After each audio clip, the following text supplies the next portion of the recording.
সালার মুভির শুরু হয় দুজন বাচ্চাকে দেখিয়ে, যাদের মধ্যে একজনের নাম বার্ধা আর একজনের নাম দেবা। তারা দুজন একে অপরের অনেক ভালো বন্ধু ছিল। তখন আমরা দেখতে পাই কিছু বড় ছেলে বর্ধাকে ডিস্টার্ব করছে। ঠিক তখন দেবা সেখানে চলে আসে আর সেই ছেলেগুলোকে মেরে সেখান থেকে তাড়িয়ে দেয়। এরপর আমাদের রাতের একটা সিন দেখানো হয়, যেখানে দেবা নিজের ঘরের দরজা বাইরে থেকে বন্ধ করে দাঁড়িয়েছিল, আর তার ভিতর ছিল তার মা আর বাইরে অনেক গুন্ডা। আসলে দেবা তার মাকে প্রোটেক্ট করছিল এই গুন্ডাদের হাত থেকে। তখন সব গুন্ডা সেখানে চলে আসে আর তার মাকে আর তাকে ধরে ফেলে। গুন্ডারা তাদেরকে মারতেই যাবে, তখন সেখানে বর্ধা চলে আসে। আসলে এই গুন্ডাগুলো বর্ধার বাবার লোক ছিল। বর্ধা তাদেরকে এসে বলে তারা দেবা আর তার মাকে যেন ছেড়ে দেয়, কিন্তু গুন্ডাগুলো বলে যে এই আদেশ তার বাবাই দিয়েছে। তখন বর্ধা চুপ হয়ে যায়। এরপর বর্ধা তাদেরকে বলে আমি একজন সর্দার, আর এই সর্দারের পাওয়ার আমি তোমাদেরকে দিয়ে দেব, তার বদলে তোমাদেরকে দেবা আর তার মাকে ছেড়ে দিতে হবে। এরপর বর্ধা তার বালাটা খুলে গুন্ডাদেরকে দিয়ে দেয়। আসলে এই বালাটাই ছিল যে কোনো সর্দারকে চেনার একটা উপায়।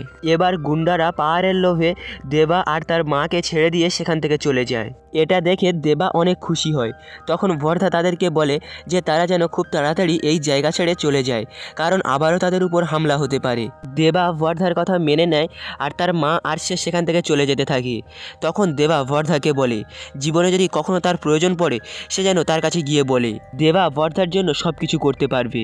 এরপর দেবা আর তার মা সেখান থেকে চলে যায়। এবার সিন শিফট হয় আর আমরা অনেকগুলো গুন্ডাকে দেখতে পাই যারা কাউকে খুঁজছিল।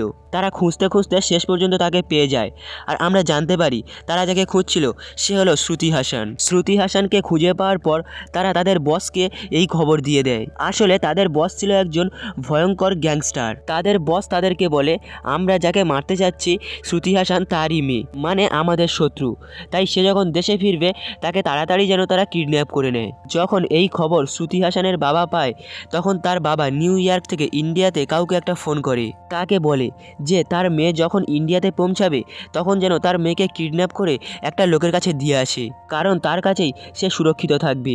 এবার যখন শ্রুতি হাসান ইন্ডিয়াতে আসে তখন লোকটা শ্রুতি হাসানকে কিডন্যাপ করে আর আসামের একজন স্কুল টিচারের কাছে দিয়ে আসে। এবার আমরা জানতে পারি যে এই স্কুল টিচার আর অন্য কেউ নয়, বরঞ্চ দেবার মা। তখন সেখানে এন্ট্রি হয় আমাদের হিরোর, মানে সালারের। শ্রুতি হাসানের বাবা জানতো যে তার মেয়েকে ইন্ডিয়া যেথায় পাঠানো হোক না কেন গুন্ডারা ঠিক তাকে খুঁজে নেবে, আর তার মেয়েকে শুধুমাত্র একজন বাঁচাতে পারে, আর সেটা হলো দেবা। তাই তার মেয়েকে দেবার কাছে পাঠিয়ে দেয়। কিছুদিনের মধ্যেই শ্রুতি হাসানকে গ্যাংস্টারের লোকেরা আসামেও খুঁজে নেয়। তখন তাদের বস তাদেরকে বলে যে তারা যেন খুব তাড়াতাড়ি শ্রুতি হাসানকে কিডন্যাপ করে তার কাছে নিয়ে আসে। এরপর আমরা একজন ইংরেজকে দেখতে পাই যে ইন্ডিয়ার একজন লোককে ফোন করে বলে যে এই ট্রাকে অনেক গান এবং বোম আছে, এই ট্রাকটিকে সেফভাবে নেপালে পৌঁছে দিতে হবে। তখন গ্যাংস্টারের কিছু লোক সেই ট্রাকটির উপর একটা স্ট্যাম্প মেরে দেয়, যে স্ট্যাম্পটা দেখতে অনেকটা মনস্টারের মতো। তারপর তারা বলে এই স্ট্যাম্পটি যে গাড়ির উপর থাকবে সেই গাড়িকে আটকানোর ক্ষমতা পুরো দেশের কারণ নেই। তারপর তারা ট্রাকটি নিয়ে যেতে থাকে। তখন তাদের বসের ফোন আসে আর তাদের বস তাদেরকে বলে এক্ষুনি তারা যেন আসামে যায়, আর সেখানে গিয়ে শ্রুতি হাসানকে তার কাছে ধরে নিয়ে আসে। এবার সব গুন্ডারা আসামে আসে আর শ্রুতি হাসানকে ধরে নিয়ে যেতে থাকে। সালার তাদেরকে কিছুই বলে না, কারণ সে তার মাকে কথা দিয়েছিল সে কখনো আর লড়াই করবে না।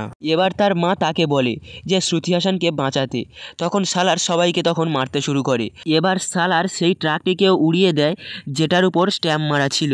অন্যদিকে যে শ্রুতি হাসানকে বাঁচাচ্ছিল সে গাড়িতে করে শ্রুতি হাসানকে অনেকটা দূরেতে নিয়ে যায়। তখন শ্রুতির কাছে জিজ্ঞাসা করে যে দেবা কে, কেনই বা তার কাছে তাকে আনা হয়েছে, আর এত গুন্ডা বা কেন তার পিছনে পড়েছে। আসল ঘটনা বলতে শুরু করে। এই ঘটনা শুরু হয় প্রায় অনেক বছর আগে, যখন তিনটে কাবিলে ছিল। তাদের নাম ছিল মান্নার, সোয়াং আর গরিয়াং। আসলে এই তিনটে গোষ্ঠীর লোক ডাকাত ছিল। তারা বিভিন্ন জঙ্গলি কায়দার মাধ্যমে ডাকাতি করে আনতো, আর তারা অনেক ভয়ঙ্কর ছিল। তারা তিনটে গোষ্ঠীর লোক মিলে একটা জায়গা তৈরি করে যার নাম দেয় খানসার। আর এই খানসারে তাদের তিনজনের সর্দার মিলে শাসন করত। আর এই খানসারের মধ্যে বাইরের কোনো শত্রু ঢুকলে তাদেরকে মেরে ফেলা হতো। এবার যখন দেশ স্বাধীন হয় তখন সরকার এটা ভাবে যে খানসারকে তাদের নিজেদের দখলে নিয়ে নেবে, কিন্তু এটা করার আগে মান্নার গোষ্ঠীর সর্দার সরকারের অনেক লোককে মেরে ফেলে আর বলে যে এই খানসারের স্যারের দিকে সরকার যেন চোখ তুলে না তাকায়। আর এরপর এটাই হয়, সরকার খান স্যারের বিরুদ্ধে আর কোনো অ্যাকশান নেয় না। এরপর ধীরে ধীরে মান্নার গোষ্ঠীর সেই লোকটা পুরো খান স্যারের সর্দার হয়ে যায়। যেহেতু সে একজন মহান লিডার ছিল, তাই সে খান স্যারের অনেক ডেভেলপমেন্ট করে। সেই লিডার খান স্যারে অনেক বড় বড় বাড়ি তৈরি করে আর নিজের একটা সৈন্য দলও তৈরি করে। আসলে সেই সর্দারের নাম ছিল শিব মান্নার। সে খান স্যারের জন্য একটা নির্দিষ্ট নিয়ম তৈরি করে আর সেখানে ভোটিং পাওয়ার চালু করে। শিব মান্নার তার সবার মধ্যে 3টে আলাদা আলাদা সিট তৈরি করে, যার প্রথমটার নাম ছিল কপার, দ্বিতীয়টার নাম ছিল সর্দার আর তৃতীয়টার নাম ছিল কর্তা। এই 3জনকে রিপ্রেজেন্ট করার জন্য আলাদা আলাদা লোহার কড়া তৈরি করা হয়। এই পুরো সভায় কপারের সংখ্যা ছিল 62 আর তাদের এক একজনের ভোটিং পাওয়ার ছিল একটা একটা করে। কপারকে রিপ্রেজেন্ট করার জন্য তাদের হাতে একটা করে লোহার পাতলা বালা পরিয়ে দেওয়া হয়। এরপর আসে সর্দারের, যার ছিল আরেকটু মোটা বালা, আর সর্দারের ভোটিং পাওয়ার ছিল এক একজনের 3টি করে। এদের মোট সংখ্যা ছিল 24। এরপর আসে কর্তার পালা, তার ভোটিং পাওয়ার ছিল 15 আর তার বালা ছিল সব থেকে মোটা। এই পুরো খান স্যারের লিডার হয় শিব মান্নার আর তার হাতে ছিল 15টা ভোটিং পাওয়ার। আর সে এই পুরো খান স্যারকে ভালোভাবেই দেখাশোনা করছিল, কিন্তু প্রাকৃতিকভাবেই তার মৃত্যু হয়ে যায়। এবার সবাই মিলে ঠিক করে যে সোয়াং গোষ্ঠীর সর্দারকেই এই খান স্যারের দায়িত্ব দেওয়া হবে। এই কথায় শিব মান্নারের ছেলে রাজ মান্নার অনেক রেগে যায় আর সে সোয়াং গোষ্ঠীর সর্দারকে মেরে ফেলে আর নির্দেশ দেয় সোয়াং গোষ্ঠীর সবাইকে মেরে ফেলতে, মানে 3টে গোষ্ঠীর মধ্যে একটা গোষ্ঠীকে পুরোপুরি শেষ করে দিতে হবে। এই সব কিছুর পর রাজ মান্নার পুরো খান স্যারের সর্দার হয়ে যায় আর সে তার সভায় পুরো পরিবারের লোককেই রেখে দেয়। রাজ মান্নারের 2জন স্ত্রী আর তাদের মোট 3টে ছেলে আর একটা মেয়ে, যাদের মধ্যে একজন হলো গরুড়া। একে আমরা এই পুরো মুভিতে গরুড়া বলেই ডাকবো, যদিও পুরো মুভিতে এর নাম আলাদা। আর আরেকজন হলো বারদা, যে দেবার বন্ধু। রাজ মান্নারের পুরো পরিবারের সদস্যই এই সভার সর্দার ছিল, শুধুমাত্র বারদা বাদে, যদিও সে একজন সর্দার ছিল, কিন্তু ছোটবেলায় দেবাকে বাঁচাতে গিয়ে সে তার সর্দারি পদ ত্যাগ করে। এই সব কিছু নিয়মের সাথে রাজ মান্নার তার খানসারে আরও 25 বছর রাজত্ব করে। এরপর সে কোনো একটা কাজে তার খানসারের বাইরে যাবে বলে ঠিক করে, আর সে বাইরে যাওয়ার আগে ঠিক করে তার ছেলে বারদাকে তার পরবর্তী উত্তরসূরি হিসাবে সে বেছে নেবে। আর রাজ মান্নার বাইরে যাওয়ার আগে তার মেয়েকে কিছুদিনের জন্য এই খানসারের দায়িত্ব দিয়ে যায়।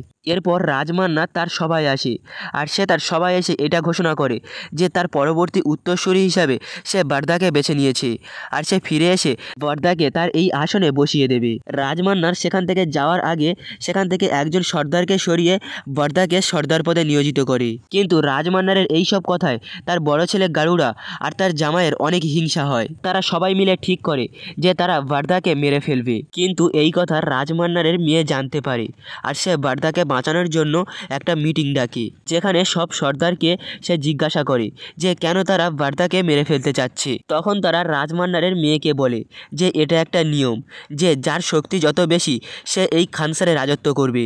এরপর তারা সবাই মিলে একটা ভোটিং ব্যবস্থা চালু করে, যেখানে ঠিক করা হয় যে এই খানসারে শুধুমাত্র সেই রাজত্ব করবে যার শক্তি বেশি। একজন কর্তাকে মেরে আরেকজন কর্তা হতে পারবে এবং ঠিক সেই দিন থেকে 9 দিন পর ভোট নেওয়ার কাজ শুরু হবে। এই নিয়ম হওয়ার পর সবাই নিজের সৈন্য দল বাড়াতে থাকে, কারণ প্রত্যেকেই খানসারে রাজত্ব করতে চাচ্ছিল। অন্যদিকে বারদা যায় দেবার কাছে আর সে দেবার কাছে সাহায্য চায়, তাই দেবা তার কথা মতো তাকে সাহায্য করার জন্য চলে আসে। এরপর সেই ভোটের দিন চলে আসে আর রাজ মান্নারও তখন সেখানে পৌঁছে যায়। আর সমস্ত ভোট নেওয়ার পর দুই পক্ষেই সমান সমান ভোট পড়ে, শুধুমাত্র বরদার ভোট তখনও বাকি ছিল। তার বাবা রাজ মান্নার ভেবেছিল যে বরদা এই প্রথার বিরুদ্ধেই ভোট দেবে, কিন্তু বরদা সবাইকে অবাক করে এই প্রথাতেই ভোট দেয়, কারণ সে আর সালার আগে থেকেই ঠিক করে রেখেছিল যে তারা আর ভয় পাবে না, তারা সবাই মিলে এই খানসারে রাজত্ব করবে আর তাদের শত্রুদেরকে তারা দুজনে মিলে শেষ করে দেবে। এরপর প্রত্যেকটা দলের মধ্যে লড়াই বেঁধে যায় আর যারা যারা বারদার সাথে লড়াই করতে আসে দেবা তাদেরকে সবাইকে মেরে ফেলে। অন্যদিকে একজন রাজ মান্নারের উপর হামলা করে দেয়, কিন্তু রাজ মান্নার তাকে শেষ পর্যন্ত ঘায়েল করে ফেলে। আর এখান থেকে একটা সত্য ঘটনা বের হয়ে আসে। আসলে সেই লোকটা ছিল সোয়াং কাবিলার লোক আর সে রাজ মান্নারের উপর প্রতিশোধ নিতে চাচ্ছিল, কারণ রাজ মান্নার তার গোষ্ঠীর লোকদেরকে মেরে ফেলেছে। কিন্তু তার সর্দারের ছেলে আর বউকে যখন মারতে যায় তখন তারা সেখান থেকে পালিয়ে অন্য কোথাও চলে যায়। এখান থেকে আমরা জানতে পারি, আর এখান থেকেই আমরা জানতে পারি দেবা সেই ছেলেটি ছিল আর দেবাই এই কাবিলার আসল সর্দার। কিন্তু অন্যদিকে সালার এটা জানে না, আর বারদা আর সালার দুজনে অনেক ভালো বন্ধু ছিল। অন্যদিকে রাজমান্নার তার মেয়েকে বলে সে বাইরে গিয়েছিল কী জন্য। আসলে তাদের কাবিলার মধ্যে একজন অনেক বন্দুক এবং বোমা সঞ্চয় করছিল, আর তার খোঁজ নেওয়ার জন্য রাজমান্নার বাইরে গিয়েছিল। আর মুভিটা এখানেই শেষ হয়ে যায়। আর এর সেকেন্ড পার্ট কিছুদিন পর আবারও আসবে। তো এই মুভিটা কেমন লাগলো অবশ্যই কমেন্ট করে তোমরা জানাবে।